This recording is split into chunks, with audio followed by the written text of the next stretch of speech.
우리가 구약을 주로 율법이라고 하고 이제 신약을 은혜라고 이야기를 많이 합니다. 그런데 예수님은 우리에게 온 율법과 선지자의 강령, 즉 성경을 통틀어서 뭐라고 말했습니까? 하나님 사랑, 이웃 사랑으로 간결하게 요약을 하셨습니다. 하나님 사랑과 이웃 사랑은 별개의 것일까요? 별개의 것이 아니죠. 하나님의 사랑이라고 하면 추상적이죠. 보이지 않는 하나님을 우리가 사랑한다. 그럼 마음속으로 사랑을 하는 것이죠. 그게 보이지 않잖아요. 근데 그것이 어떻게 됩니까? 그게 구체화되고 행동으로 나타나는 게 이웃사랑입니다. 따라서 이것은 하나님의 사랑과 이웃사랑은 전혀 별개의 것이 아닌 하나님의 사랑이 나타나는 것이 이웃사랑입니다. 여러분들 가족을 사랑하죠? 그래, 가족을 사랑한다. 누구나 다 사랑하죠. 그런데 그 사랑이 표현되어집니까? 밥도 사주고 먹을 것도 사주고 사랑한다고 말도 하고 이렇게 표현되어질 때 우리는 그게 사랑인 것을 느낍니다. 제가 여러분들에게 사랑합니다. 성도 여러분 사랑합니다. 그래 놓고 여러분들 말도 듣지 않고 또 여러분들하고 이야기도 안 하고 전혀 무관심한다고 하면 여러분들이 속으로 어떻게 생각하겠습니까? 목사님은 말로만 사랑한다. 이렇게 느끼지 않겠습니까? 그리고 그 사랑이 나한테 와 닿지가 않는 것이죠. 그래서 우리는 여러분들은 다 하나님을 사랑하십니다. 아멘입니까? 아멘. 네. 그러면 그 사랑이 여러분들의 자녀들에게 또는 여러분들의 가정에서 교회에서 사회에서 어떻게 표현되어지고 있는가를 체크해 보십시오. 하나님의 사랑을 내가 이 사회에서 또 가정에서 지금 어떻게 표현되어지고 있는 것인가? 이건 굉장히 중요한 이야기입니다. 말로만 하는 하나님의 사랑이 아니라 그것을 실천을 할 때 우리는 비로소 그 실천을 볼 수가 있는 것입니다. 하나님도 그러셨어요. 말씀이 육신이 되었어요. 표현되어졌다는 이야기죠. 우리의 감각 범위 내로 들어왔습니다. 그래서 우리가 그 영광을 본다고 하지 않습니까? 마찬가지로 우리가 사랑한다는 것은 사랑한다는 마음에만 머물러 있는 게 아니고 그것이 행동으로 표현되어질 때 우리는 그 사랑을 알 수 있는 것입니다. 교회는 공동체입니다. 그리고 하나님의 사랑이 가장 직접적으로 나타날 수 있는 것이 교회 공동체입니다. 하나님의 사랑이 나타날 수 있는, 내가 표현할 수 있는 것들이 교회 공동체라는 거죠. 그래서 우리는 공동체이기 때문에 그 공동체를 이끌어 나가는 일꾼들을 세우기 시작합니다. 우리가 4장 1절을 다 같이 읽어보도록 하겠습니다. 사람이 마땅히 우리를 그리스도의 일꾼이요 하나님의 비밀을 맡은 자로 여길지어다. 사람들은 마땅히 반드시 우리를 그리스도의 일꾼이다 라고 이야기를 합니다. 교회의 일꾼들은 무엇입니까? 목사만 교회의 일꾼이 아닙니다. 전도사, 장로, 권사, 집사, 이 직분 받으신 분들 전부 다 교회의 일꾼들입니다. 우리가 사역을 맡은 자들 다 교회의 일꾼들입니다. 이 일꾼이라는 그 원래의 뜻은 노젓는 사람이라는 거죠. 노젓는 사람. 선장이 키를 잡고 어디로 갈 것인지 방향을 정하면 밑에서 옛날 이야기겠죠. 노를 저어서 그 방향으로 나가게 하는 겁니다. 이것을 현대적으로 바꾸면 어떻게 될까요? 자동차가 있습니다. 그러면은 운전을 해주면 그 뒤에 뭡니까? 엔진인 거예요. 이 교회의 일꾼들은 이 엔진 역할을 하는 거예요. 앞으로 나가게끔 하는 것입니다.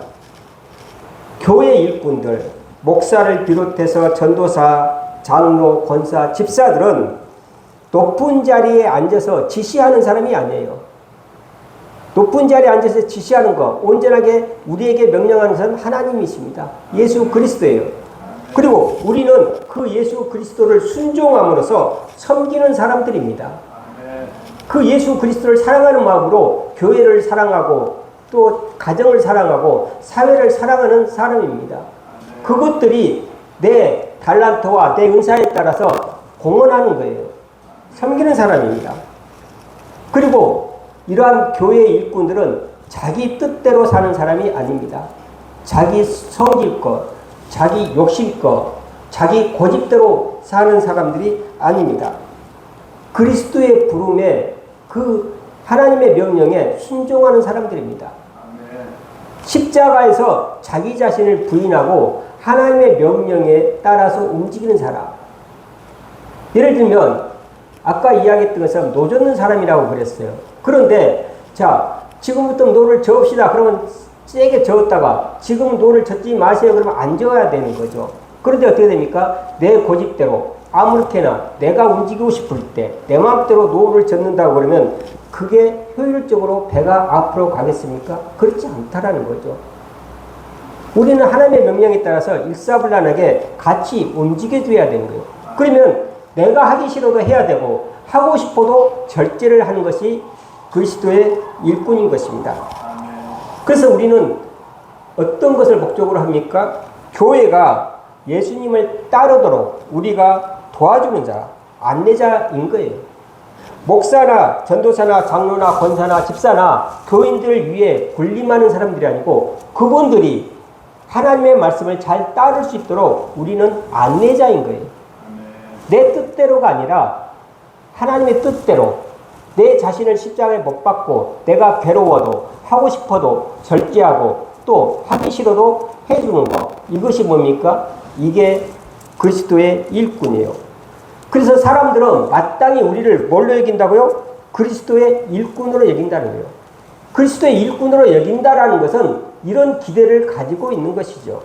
높은 자리에서 앉아서 지시하기보다는 순종과 섬기는 사람으로 보게 되고 자기 뜻대로 사는 게 아니라 하나님의 뜻대로 움직이고 교인들을 예수님을 따를 수 있도록 안내하고 다른 데로 빠지지 않도록 사단마귀의 시험에 당하지 않도록 권면해주고 지켜주는 사람들, 이런 사람들이 직분을 맡은 사람들의 임무인 거예요. 사람들은 그렇게 우리를 여기고 있다는 거예요. 내 자신은 그것을 생각 않는다 하더라도 사람들은 우리를 그렇게 보고 있다는 거예요. 과연 우리는 그리스도의 일꾼인가? 과연 나는 목사인가? 전도사인가? 나는 장로인가? 권사인가? 나는 집사인가? 이것에 대해서 우리는 이 기준에 맞춰서 우리를 되돌아볼 필요가 있습니다. 그리고 또 하나님의 비밀을 맡은 자로 여길지어다 라고 이야기를 했습니다. 하나님의 비밀을 맡은 사람들이에요. 그래서 다른 사람들은 혹시 이것을 또 오해를 해서 내가 하나님이 나에게만 이상한 비밀을 알려줬어. 나만 이것을 알아. 이렇게 호도하는 사람들이 있습니다. 이것을 잘못 알려주는 사람들이 있어요. 그래서 자기가 마침 무슨 특별한 은사를 가지고 있는 것처럼 하나님과 직통하고 있는 아주 신비로운 사람처럼 자기 자신을 꾸미기도 합니다. 그건 아니에요. 이 고린도전서 1장부터 우리가 계속 살펴보고 있는데 그 주제가 뭡니까? 예수가 그리스도라는 거예요. 그 당시에는 예수가 그리스도라는 것을 굉장히 믿기가 어려웠죠. 하나님은 한 분이신데 예수라는 사람이 나타나서 내가 하나님이요, 하나님의 아들이요, 내가 그리스도라고 스스로가 이야기를 하는 거예요. 모든 사람들이 그것에 대해서 이해할 수가 없었던 것이죠. 그런데 예수가 그리스도요 살아계신 하나님의 아들이시고 우리를 죄에서 구원할 자, 이 고백이 사람들에게 먹혀 들어가지가 않는 것이죠. 그런데 사도 바울은 뭡니까? 성령에 의해서 그것을 알았다는 거예요. 예수가 그리스도라는 사실을 알았다는 이야기예요. 그 비밀을 맡은 자예요. 그 비밀을. 우리는 요즘에 너무 쉽지 않아요. 예수가 그리스도 여러분들 모르는 사람이 없잖아요. 근데 그 당시에는 그게 너무 어려웠던 개념인 거죠. 다시 말하면 원래 가지고 있는 이미지에 그것을 다른 이미지를 뽑아내기가 굉장히 어렵습니다. 여러분들 그림을 생각해 보십시오. 어떤 그림이 딱 있어요. 그런데 그 그림이 아니야. 이렇게 봐야 돼. 그리고 바꾼다는 게 얼마나 어렵겠습니까? 차라리 하얀 백지에다가 새로 그리는 게 빠릅니다.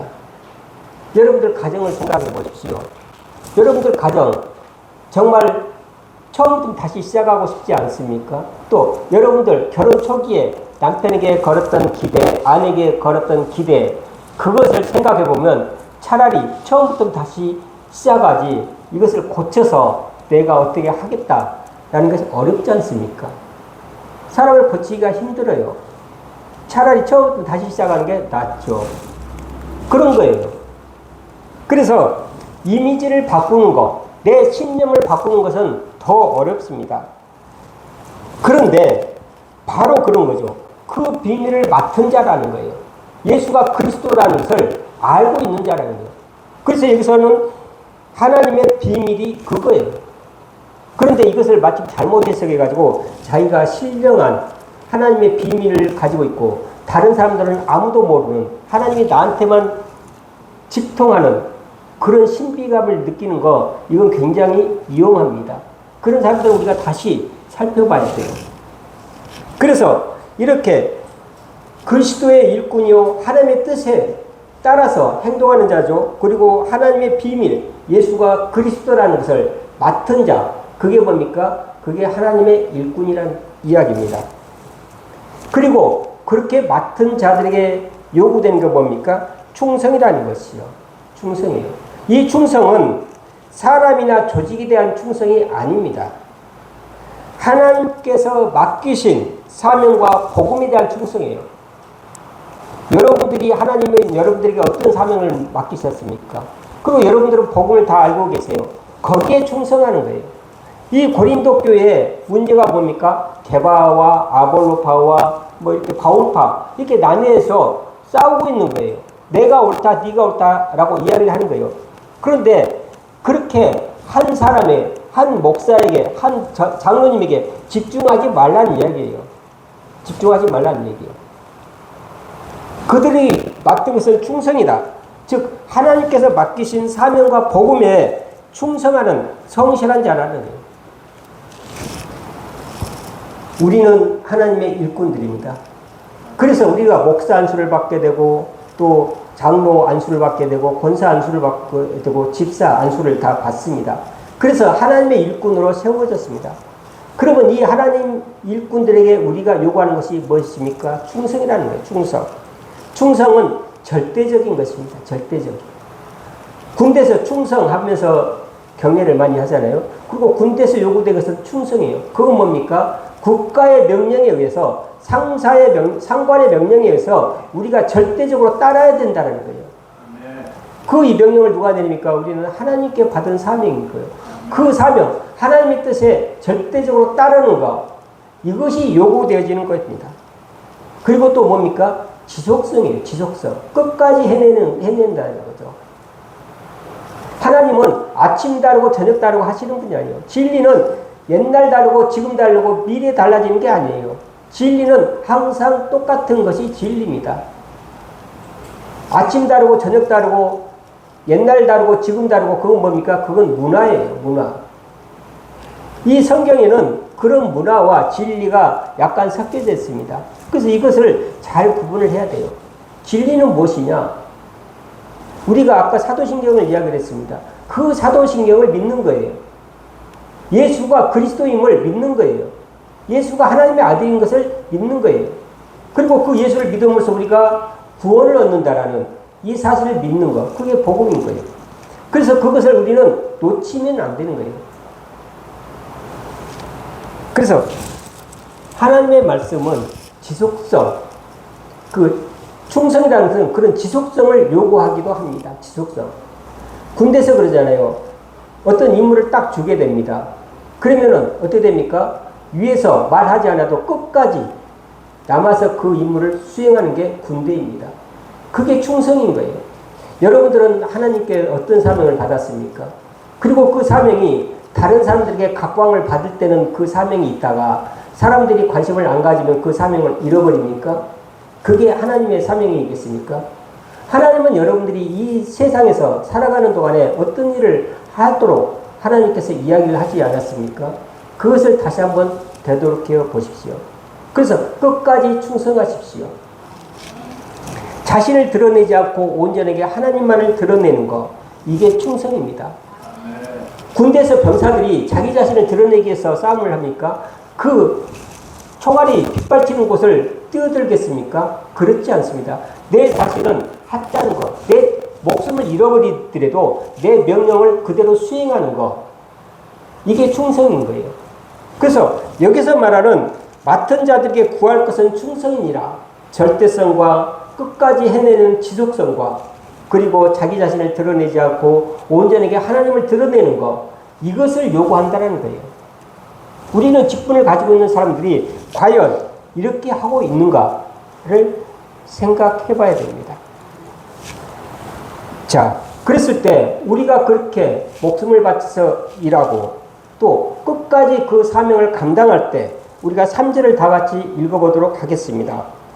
너희에게나 다른 사람에게나 판단받는 것이 내게는 매우 작은 일이라 나도 나를 판단하지 아니하노니. 그래서 이렇게 사역을 하게 되면 우리가 그 사역이 사람들 눈치를 보기가 쉽습니다. 그런데 다른 사람이 뭐라고 말하든 상관이 없어야 됩니다. 그건 내 사역이기 때문에, 내 사명이기 때문에 그렇습니다. 사역은 인간적인 평가, 세상적인 심사, 이런 평가가 아닙니다. 우리 사역은 세상이 나를 어떻게 봐주는가 하고는 상관이 없는 것입니다. 흔히 그러잖아요. 이 교회에도 세상적인 가치관이 들어오기가 매우 쉽습니다. 왜냐하면 우리가 세상에 있다가 들어오잖아요. 그런데 하나님의 나라는, 하나님의 진리는 우리가 양으로 승부하는 곳이 아닙니다. 교인이 많든 적든 그것은 하나님이 상관하지 않습니다. 5달란트를 사용하든 2달란트를 사용하든 하나님은 그것에 개의치 않습니다. 하나님의 나라는 진리에 있는 것입니다. 양에 있는 게 아니에요. 진리에 있는 거예요. 그게 얼마나 진리를 우리가 따르는 것인지, 그 진리를 올바르게 아는 것인지, 우리가 교인이 많아졌다, 또는 교인이 적어졌다, 여기에 따를 필요가 없다는 이야기입니다. 그리고 우리는 뭐든지 빠르게 하려고 그래요. 금방 하려고 그래요. 하나님의 나라는 속도에 있지 않습니다.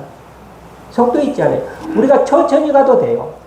왜냐하면 그게 진리를 지키는 것이라면 천천히 가도 됩니다. 너무 빠르게 하려고 하니까 문제가 되는 거예요. 그건 세상적인 가치예요. 빠르게 많이 하려고 하니까 그건 세상적인 가치입니다. 그런데 하나님의 나라는 그러지 않아요. 끝까지 기다리시고 그게 씨를 뿌려놓으면 우리는 바로 그 다음날 거두려고 노력을 합니다. 그런데 하나님의 나라는 그 씨가 열려서 거두기까지 10년, 20년, 때로는 어떤 사람은 씨를 뿌리고 그 씨를 누가 걷는가? 그 뒷세대가 걷는 경우도 많이 있습니다. 이게 하나님의 나라인 거예요. 그 속도, 거두는 속도를 우리가 섣불리 판단할 필요가 없습니다. 우리는 내게 주신 소명, 하나님이 내게 주신 사역만 열심히 감당하면 됩니다. 진리에 맞게 오직 하나님께 영광을 돌리면서 꾸준히 조용히 해야 됩니다. 바울은 왜 자신을 판단하지 않는다고 했을까요? 바울은 자기 자신을 판단하지 않는다고 했어요. 우리가 쉽게 판단을 합니다. 그건 인간의 어떻게 보면은 숙명이에요. 창세기 3장 3절 우리가 다시 한번 보도록 하겠습니다. 창세기 3장 3절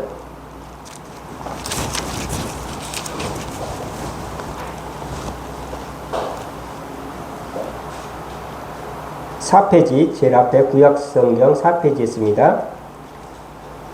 다 같이 우리가 읽어보도록 하겠습니다. 동상 중앙에 있는 나무 열매는 하나님의 말씀에 너희는 먹지도 말고 만지지도 말라 너희가 죽을까 하였노라 라고 이야기를 했습니다. 5절을 다 같이 또 읽어보도록 하겠습니다. 너희가 그것을 먹는 날에는 너희 눈이 밝아져 하나님과 같이 되어 선악을 알 줄을 하나님이 아심이니라. 동산 중앙에 있는 나무는 하나님께서 먹지 말라라고 그랬습니다. 왜 먹지 말라고 그랬을까요? 5절을 보게 되면 그것을 먹는 날에는 너희가 눈이 밝아져서 선악을 알게 된다. 이것은 선이요 이것은 악이다 라고 판단을 하게 된다라는 거예요. 그래서 선과 악, 이것은 선이고 이것은 악이다는 것을 판단은 누가 합니까? 하나님만이 하실 수가 있는 거예요. 그런데 선악과를 따먹고 우리가 판단하기 시작합니다. 내 눈이 밝아져서 근데 그 선과 악을 판단하는 기준이 뭡니까? 나한테 이로우면 선이라고 그러고 나한테 불리하면 악이라고 우리가 쉽게 판단을 해버립니다. 그래서 우리의 판단은 항상 틀린 거예요. 우리의 판단은. 우리는 그래서 항상 이 판단을 인간의 한계에 가둬버리는 경우가 많이 있습니다. 우리는 전지전능하지 않는데 전지전능한 것처럼 착각을 하게 되는 거예요. 여러분들 제가 직장 생활을 해볼 때 그렇습니다. 과장이 있고 그 위에 부장이 있고 그 위에 사장이 있어요. 그런데 과장이 판단하는 거 뭡니까? 아무리 실무에 박다 하더라도 그 과장의 입장에서만 판단을 하게 됩니다. 그런데 부장이 되면 좀 더 시야가 넓어집니다. 여러 과가 있거든요. 그 과에서 각자 올라온 정보들이 있어요. 그래서 과장보다도 훨씬 더 멀리 보고 올바른 판단을 합니다. 그런데 그래서 옳다라고 생각한 기한서를 가지고 사장한테 가면 사장이 그것을 채택을 안 해요. 아니 누가 봐도 이렇게 하면 돈을 벌 건데 사장이 안 하는 거죠. 왜 안 합니까? 사장은 더 많은 정보를 알고 있습니다. 여러 부장들에게 의견들이 각각 올라오고 있어요. 그래서 위로 올라갈수록 더 많은 정보를 가지고 있는 것입니다. 그런데 우리는 우리가 속해 있는 한계에 머물러 버릴 수밖에 없는 거죠. 모든 정보가 그러잖아요. 우리 한계에 딱 머물러 있어 버린 거죠. 그래서 인간의 한계가 있는 것입니다. 그리고 왜 바울은 이것을 깨달았을까? 바울은 이것을 깨달았어요. 자기의 한계가 있음을 깨달았습니다. 그리고 심판은 하나님의 몫이다 라는 것을 깨달았기 때문에 자기 자신을 판단하지 않았을 겁니다. 그리고 겸손과 신뢰입니다. 모르는 것은 모른다고 해야 알아집니다. 그런데 모르는 것을 안다고 해버리는 순간에 그 사람은 그것을 알 수 있는 기회가 없어집니다. 가장 좋은 것은 내가 모른다고 고백할 때입니다. 가장 좋은 진보, 가장 좋은 발전은 뭡니까? 내가 모자란다고 생각할 때 진보가 있고 발전이 있습니다. 그런데 내가 온전해진다고 했을 때 우리는 더 이상 바뀔 틈도, 발전할 틈도 없어져 버린 겁니다. 약해질 때 강해지고 모른다고 해야 알아지고 이것이 하나님의 나라입니다. 어쩌면 우리 인간도 마찬가지입니다. 여러분들 성경에 대해서 다 아십니까? 대답할 자신이 없으면 공부를 해서 하셔야 됩니다. 그리고 더 이상 공부할 게 없다고 하면 뭡니까? 가르쳐야 됩니다. 그래야지 내 신앙이 발전이 있는 겁니다.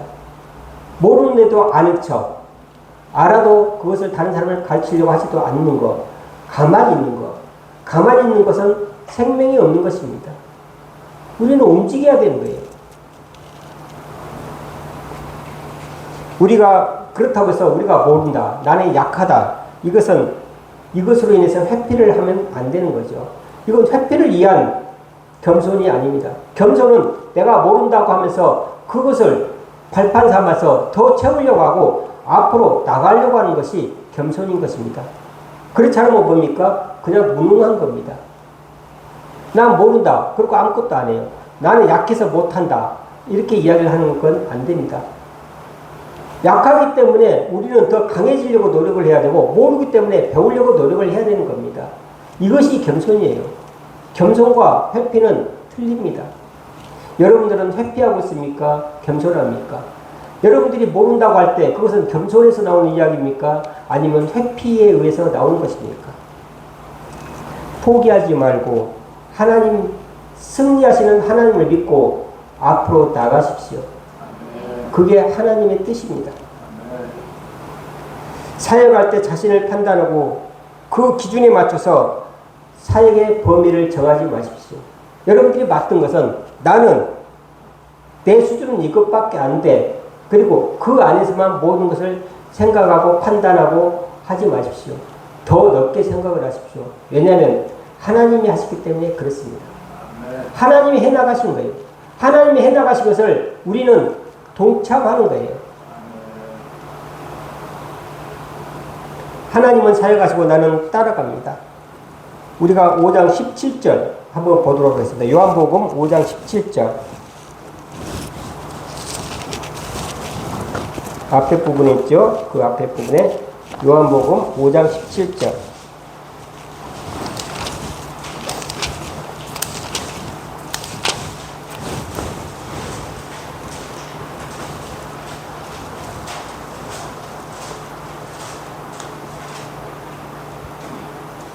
네, 다 같이 읽어보도록 하겠습니다. 예수께서 그들에게 이르시되 내 아버지께서 이제까지 일하시니 나도 일한다 하시매 라고 이야기를 하고 있습니다. 지금 이 과정, 이 이야기가 나오는 것은 어떤 과정이 있습니까? 안식일에 병 고침이 있었던 거예요. 이때까지 유대인들은 안식일은 아무것도 안 한다고 합니다. 지금도 그 유대인들, 이렇게 믿는 사람들의 유대인들을 가면은 저는 가보지 않았습니다만은 엘리베이터가 있는데 엘리베이터 층수도 안 누른다고 합니다. 그때는 그 호텔이 엘리베이터가 하루 종일 움직이는데 모든 층을 다 쓴답니다. 왜냐? 엘리베이터를 누르는 것도 일이기 때문에 안식일인데 쉬어야 되는데 엘리베이터 그 층수 누르는 것도 일이기 때문에 안 한다는 거예요. 그런데 이때 병을 고쳤다. 놀랍지 않습니까? 내가 가지고 있는 모든 경험과 어떤 고정관념이 다 깨지는 순간입니다. 그런데 그때 예수님께서 뭐라고 하십니까? 아버지께서 일하시니까 나도 일한다라는 거예요. 그것을 누가 하는 겁니까? 하나님 아버지께서 하시는 거예요. 여러분들 어떤 사역이 주어질 때 이건 나한테 너무 버거워. 나는 못해. 또는 하려고 할 생각도 안 하고 그러지 마십시오. 그건 누가 합니까? 하나님이 하십니다. 어떤 사역이 주었을 때 그것을 감당할 때 그것은 내 힘으로가 아니라 하나님이 이미 예비하시고 준비하시고 이끌어 나가시는 거예요. 나는 거기에 얹혀서 하나님의 영광을 나눠 갖는 거예요. 그 기쁨에 동참하는 거예요. 하나님이 일하시니 나도 일한다지 내가 일하니까 하나님이 일하신다가 아니에요. 교회는 하나님이 일해 나가시는 거예요. 성령님이 이끌어 가시는 거예요. 우리는 거기에 올라타야 되는 거예요. 하나님이 일하시는데 나는 못해 라고 하고 있으면 안 되는 거예요. 또 하나님이 일하시는데 내가 마침 모든 것을 다 한다고 생각하는 것도 교만인 것입니다. 내 뜻대로가 아니라 하나님의 뜻대로 해나가는 것입니다. 다시 고린도전서 우리가 4절을 읽어보도록 하겠습니다. 4장 4절 고린도전서 다 같이 읽어보도록 하겠습니다. 내가 자책할 아무것도 깨닫지 못하나 이로 말미암아 의롭다함을 얻지 못하노라. 다만 나를 심판하실 이는 주시니라. 내가 자책할 것이 아무것도 없다는 거죠. 내가 뭘 잘못했는지 내가 나 자신을 생각해 볼 때 잘못한 것이 하나도 없다라고 바울은 이야기를 합니다. 그런데 이게 자기 양심의 무죄 판결을 스스로 내리는 것이 과연 하나님의 무죄 판결과 똑같은 것인가? 내가 잘못한 것이 없다라고 이야기를 합니다. 그런데 하나님도 그렇게 이야기를 하고 계시는 건가? 때로는 내 자신이 아무것도 잘못한 것이 없어도 크게 하나님의 눈에 볼 때는 잘못한 것이 있습니다. 또 어떨 때는 내가 엄청나게 뭔가를 잘못한 것처럼 느껴질 때가 있습니다. 나는 못해. 나는 내 인격으로 비춰볼 때 난 그걸 못해. 이렇게 말하는 거. 그런데 하나님께서는 또 그것을 무죄 판결을 하시는 때도 있습니다. 그러니까 내가 내 자신을 스스로 판단을 해서 나는 이런 사람이야. 나는 악한 사람이야. 나는 선한 사람이야. 라고 이야기를 하지만 하나님께서는 다른 시각으로 우리를 평가하고 있다라는 거죠. 따라서 내가 뭘 잘못했어 라고 이야기를 하는 그런 정당화, 내가 옳다라고 느껴지는 것에만 의지해서는 안 된다는 거예요. 내가 옳다라고 단정하는 순간에 뭡니까? 우리는 변화 가능성이 없어져 버립니다. 내가 옳은데 그것을 바꿀 필요가 없지 않습니까? 그래서 문제인 거예요. 어디까지나 우리는 우리 자신을 비워내고 하나님께서 어떻게 판단하신가를 집중해야 됩니다. 흔히 왜 이런 문제가 생깁니까? 내 자신을 스스로 방어하기 위해서 그러는 거예요. 내가 잘못이 없다. 그런데 되돌아보면 내가 잘못했거든요. 근데 그것을 내가 거부하고 있는 거죠. 더더군다나 사람들의 칭찬이나 또 반대로 사람들의 비난에도 흔들릴 필요가 없습니다. 하나님의 일꾼들이 취해야 될 행동입니다. 내가 옳다고 할 때 우리는 어떤 위험들이 있을까요? 자기 의에 빠지는 거예요. 그래서 여기도 보면은 이로 말미암아 의롭다함을 얻지 못하노라 라고 이야기를 하고 있습니다. 내가 아무것도 잘못한 게 없어. 그럴 때 뭡니까? 내가 의로워지는 거예요. 나는 아무 잘못도 없다라는 거죠. 그래서 자기 의에 빠지는 거예요. 사도 바울은 그것을 경계하고 있는 거예요. 내가 의롭다 할 때 내가 자책을 아무것도 깨닫지 못하나 이로 말미암아서 의롭다함을 얻지 못한다라는 거예요. 왜냐하면 판단은 하나님이 하시기 때문에 그렇다는 거예요.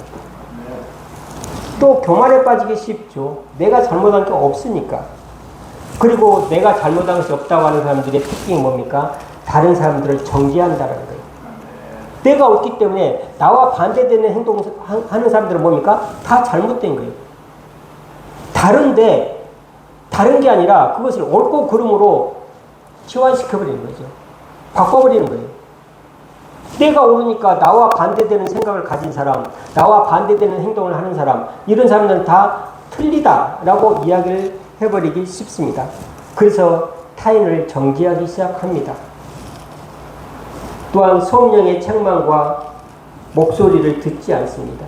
내 위에 가득 찼기 때문에 다른 사람들의 목소리를 들을 여지를 남겨놓지 않습니다. 그래서 우리는 옳음보다는 사랑을 택해야 됩니다. 하나님의 사랑, 이웃사랑, 사랑이잖아요. 우리는 옳고 그른 것은 율법이에요. 이게 옳고 저게 그르고 이걸 하면 옳은 거고 이걸 하면 틀린 것이다. 이렇게 이야기를 하기보다는 그것을 사랑으로 덮어줘야 됩니다.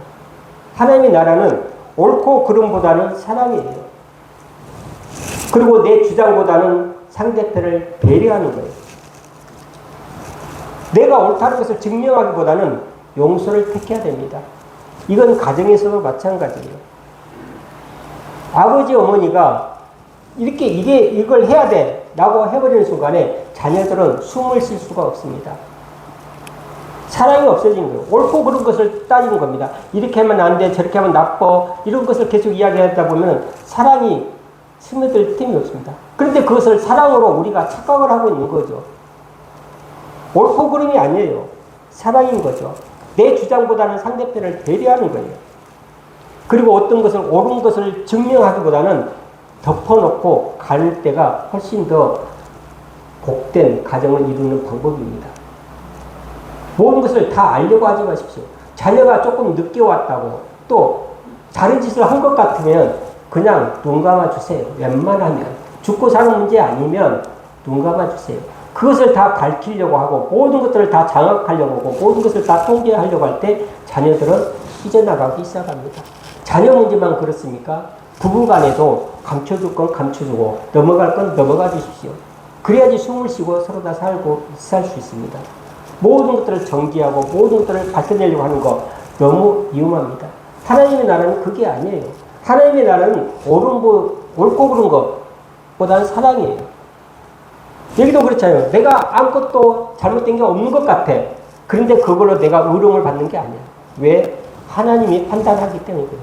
내가 가지고 있는 경험, 내가 가지고 있는 그 지식 내에서 옳고 그름을 판단하는 것, 이것이 선악과를 따먹은 우리 인간의 원초적인 죄성을 갖는 부분인 거예요. 말하기보다는 먼저 들으십시오. 듣고 이해를 하십시오. 그리고 심판을 하나님께 맡기십시오. 5절을 다 같이 읽어보도록 하겠습니다.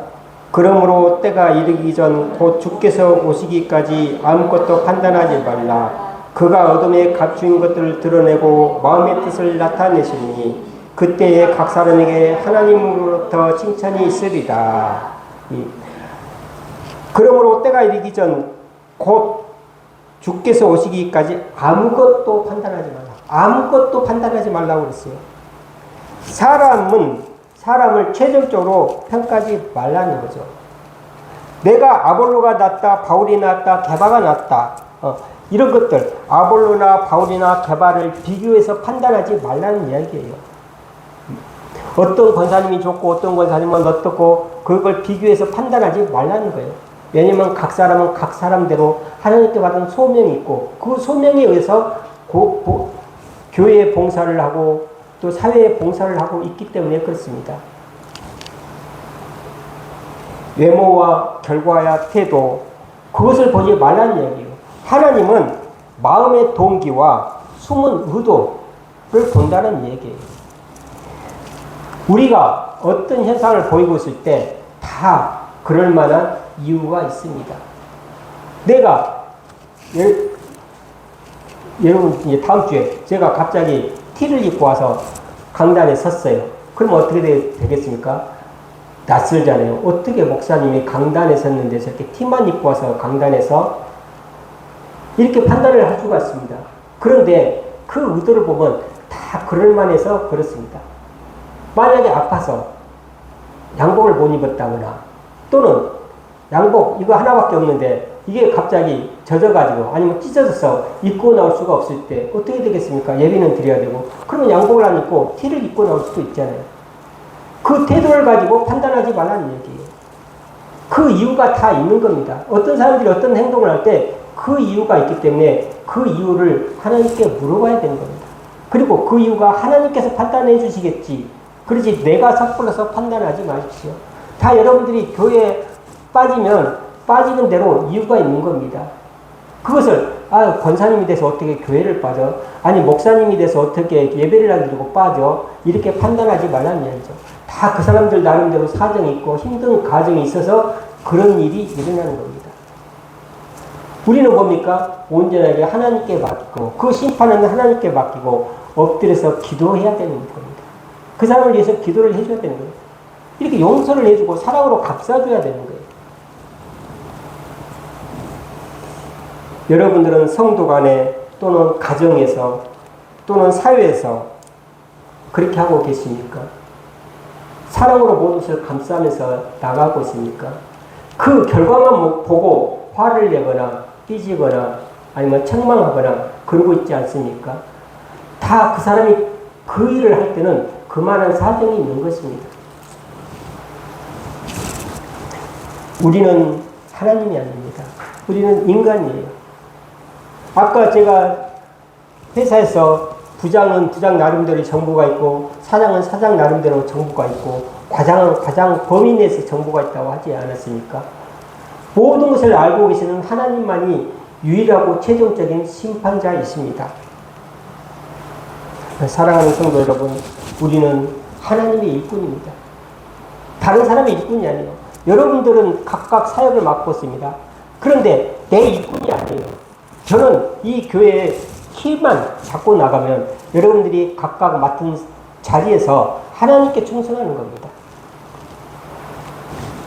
나만 일꾼이 아니고 목사만 일꾼이 아니고 우리 모두가 하나님의 일꾼입니다.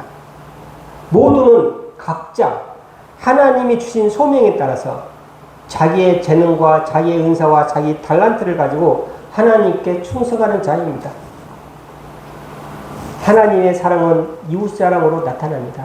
하나님의 사랑은 교회를 섬기는 그 봉사로, 순종으로, 헌신으로 그 사랑이 표현되어집니다.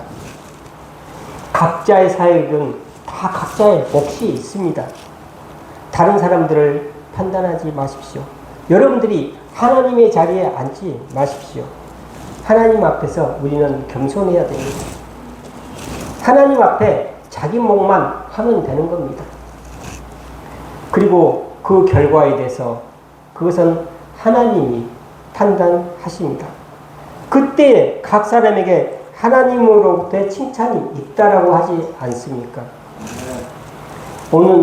오늘 저는 여러분들이 교회에 대해서 가정에서 사회에서 그 작은 몸짓 하나, 작은 생각 하나, 그 모든 것들 하나님께서 판단하시고 하나님의 상급이 준비되어 있는 것으로 믿습니다.